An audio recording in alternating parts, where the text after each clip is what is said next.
Before we begin the sketch, I'd like to give a big shout out to my Patreon supporters. So a big thank you to Hixia, Sparky, Beer Nuts, Trep, Eski, and Anathiel. Thank you so much. Oh, what a beautiful day. A little bit bored. Wonder what I should do. Hey you. Me? Yeah, you. You want to play a game you used to love? Yeah, I'd love to. Yeah, no problem. Just transfer your character across. No problem at all. Okay, so I just make a clone of my... But if you want to keep playing the same game, you gotta pay. So I have to pay to keep playing the game that I've already bought, to then also go and play in another game that I already own. I have crippling depression. Okay, well, how much is that going to cost? It's $35. $35? That's like the same price of the original game. Man, I'm not paying that to, say some guy can get a big old fat yacht. No, you're not paying for that. You're paying for wonderful staff that put so much effort in and really listen to the players. Didn't you just lay off like a load of people? We laid off a few non-essentials, like PvP developers.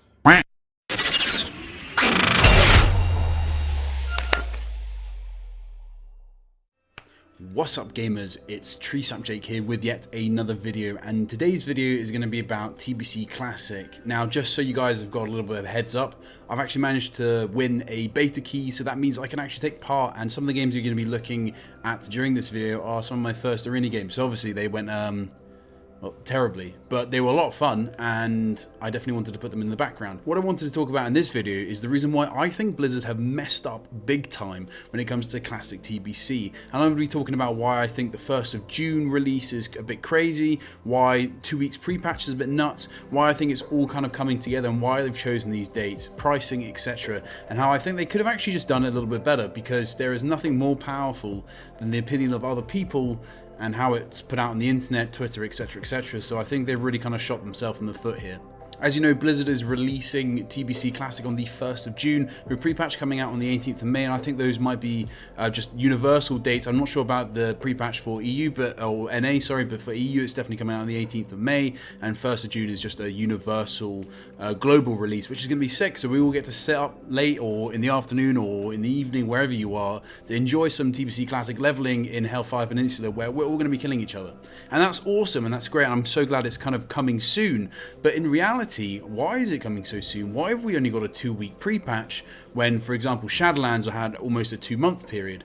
It's kind of like they've gone from a length of time to a really short time, and it's kind of strange. And I've been trying to think about the reasons why, and also I've listened to other people talk about it, and I think it's fairly clear, and it's quite transparent actually, that the reason why they've made it so short is because lots and lots of people kind of coming back to the game, realizing they haven't got a level 60 or level 58 ready and prepared to go into Outland on the 1st of June, don't have really time to level in 2 weeks, unless they're complete sweatlords and don't have a work, job, life, whatever, to get to level 60 by then. And loads of people are going to buy the boost, the one-time boost, they get the character up like that, and it's obviously a massive cash grab.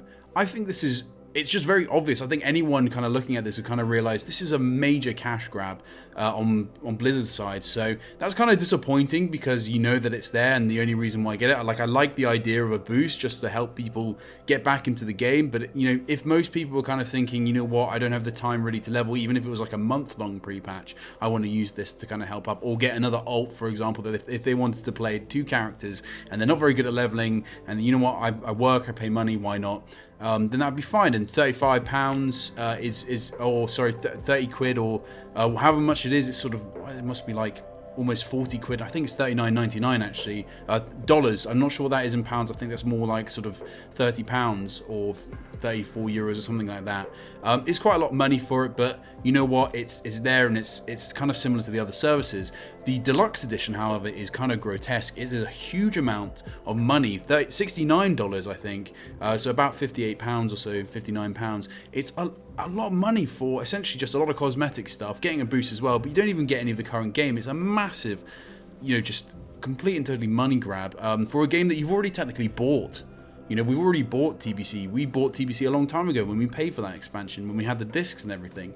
So it's kind of nuts, and I think that's a massive cash grab, and it's kind of just kind of bigging up this whole idea of, you know, the issues that we had with Bobby Kotick when he was getting all that money, when they laid off a load of people. That was kind of nuts, and it's sort of a similar sort of situation that in the pandemic they are going for a bit of a cash grab. And I think they would have had the money come to them if they'd been a bit more sort of understanding, sort of like, for example, cloning your character. And I really disagree with this, and I think, you know, cloning your character, paying for that in general is kind of crazy. I understand why they did it, because otherwise they'd have tons of people in servers that they can't run that are dead.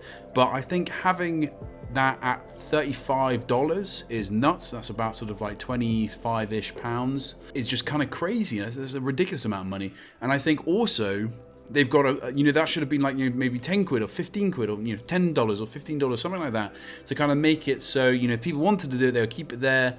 And, you know, if the servers go low, they go low, and they switch them off. Blizzard makes a butt ton of money. Activision makes a butt ton of money, and it's a shame, really, because this launch could have been one of real big optimism, but instead it's kind of a bit sort of, what's the kind of, the word is really, so it doesn't hit quite as hard. It isn't quite as stable. The foundations of what we're going into are a lot lower because of that, and, you know, people will lack that trust. And I think they really messed up that way. I think the 2-week pre-patch is kind of nuts for people to get Blood Elves and Shamans up, Blood Elves and Draenei, sorry, up to level 60. That's kind of crazy. So if you were kind of banking on playing that, that kind of sucks. Going in 1st of June, I think, you know, it's a little bit too soon. But there's another factor in there, and one that I really wanted to talk about, which is Ashes of Creation. Something that I thought was really interesting is that one of the 1 month long Ashes of Creation testing for their alpha comes out and starts on June the 1st. And I think this is a very pointed message from Blizzard that they want to be competing with Ashes of Creation. Now, there are tons of WoW killers out there who have supposedly been there, and I think Ashes of Creation is probably potentially one of the ones that may actually do it in. I know a lot of content creators are really big into it, and I think it'll be kind of insane if Blizzard are able to kind of ward people off and just keep killing these other guys, because let's face it, if a even better version of WoW comes along that has a better support team, development team that sort of really listens to players, that doesn't go through this cyclical nature of PvP, and we get something that's actually a lot more enjoyable to play, people will switch instantly. I know one of the big things for me, the reason why I haven't switched to other ones, is because there's never really been that same feeling that Arena has elsewhere. Also the way that characters move, the character models, the spell animations, everything, I find that really difficult unless it's WoW or in an MMO. I hate the PV, like SWOTOR, for example. You know, story's great, but I just hate the kind of way the characters move and how the abilities work. So things like that, if they can get that sort of situation with Ashes of Creation, that could kill WoW. Possibly, you know, potentially. I haven't played it, and I don't think I will be playing the alpha, but there's a possibility that it will do that. And June the 1st is quite a poignant one. It is Blizzard telling the Ashes of Creation guys that this is going to be, you know, they're going to compete because their new old game is coming out then, and we'll see if people are going to, you know, test Ashes of Creation, or they're going to play classic TBC and get their characters up to 70 so they can do endgame content like Kara or Arenas in Season 1. So really important. That's a very poignant point with Ashes of Creation coming out on June 1st, their 1 month long test. It's kind of nuts. And I think, you know, that's quite obvious for those people who are kind of in the know about this sort of situation, and I think it becomes quite disappointing as well to know that the reason why they're rushing this patch, this pre-patch for our benefit, is because they want to compete, and it's Blizzard again thinking about their own profits and their own, you know, I guess content, their own game ahead of the players that actually play it, their loyal fan base. And obviously, you know, beyond any doubt, a company will always think about its stocks and think about, you know, what it's earning and its profit and the profit margin that it needs to get, and just, you know, the continuation of their product. And unfortunately, we don't have as much power unless we speak out on Twitter, on social media, and kind of really convince them, like what happened with Bobby Kotick and his massive bonus. That does change, and, you know, the greed that is in some companies does get shifted. But I think it's kind of disappointing in the way that the players have been treated. As someone that's really excited for classic TBC, it's made me sad to know that, you know, they've done this all for money. You know, 2 weeks is not long, so people can't level. So if you don't want to play a Draenei or don't want to play Blood Elf, you're going to buy that boost. Competing with Ashes of Creation, all of these things, I just think it's just a kind of nutty thing that Blizzard decided to do. But they've done it, and that's all you can do. Those are my thoughts on this whole classic TBC situation. I think they've really messed up with this. It won't stop me from playing it, but I'm definitely not buying that deluxe option. I may do a boost so I can play Shaman and Mage in classic TBC because I'm not a good leveler, so I would prefer to, you know, obviously have that second character up there ready for me to already go from 58 up to 70 rather than all the way up.